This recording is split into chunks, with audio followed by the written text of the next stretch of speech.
representative of the Organization for Security and Cooperation in Europe, the OSCE, of which the United States and Canada are also participating states for combating racism, xenophobia, and religious discrimination.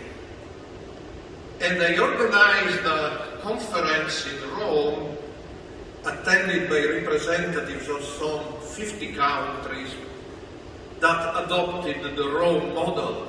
And when I heard the Rome model mentioned by scholars and diplomats today, I'm always very happy.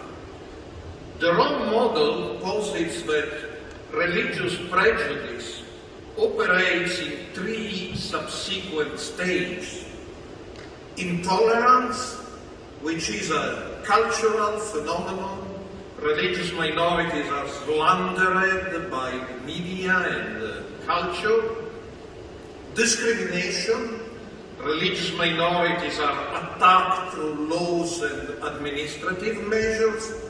And finally, violent physical persecution. We saw this in Nazi Germany. The Jews were slandered through books, articles, cartoons, movies, preparing the ground for the Nuremberg laws of discrimination.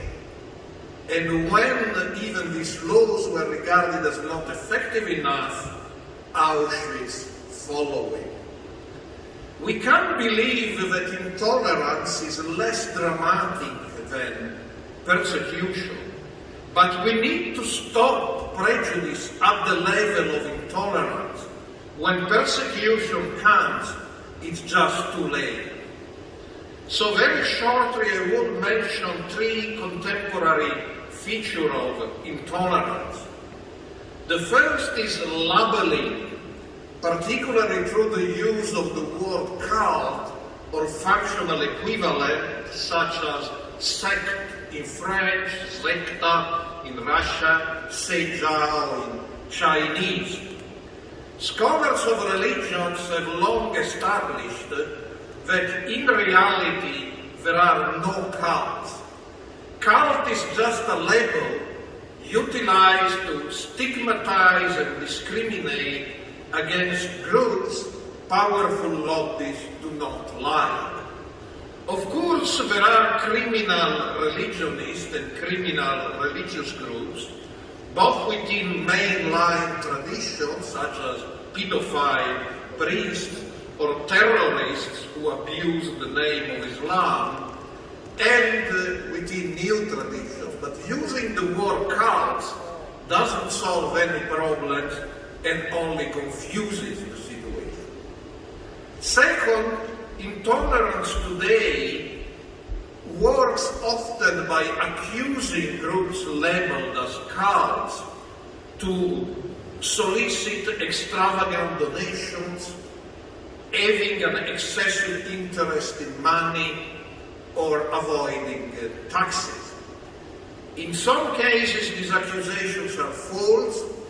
In other cases, it is not clarified that the same practices also go on within mainline religions, not only new religions.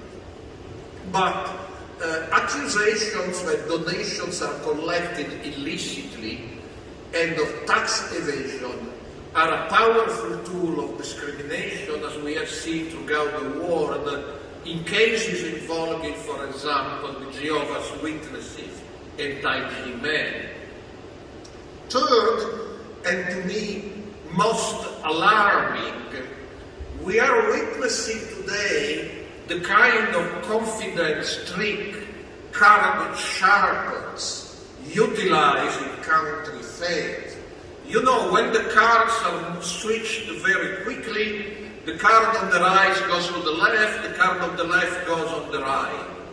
And whenever there is an incident or crime, more or less vaguely connected with a group labeled as cult and discriminated, cards are immediately switching and victims are confused with perpetrators. We all know the killer was not a member of the Family Federation.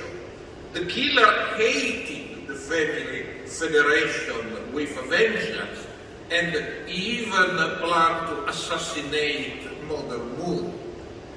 But least they will be accused of turning the feeble head of the killer with their hate campaigns against the Unification Church and the Family Federations.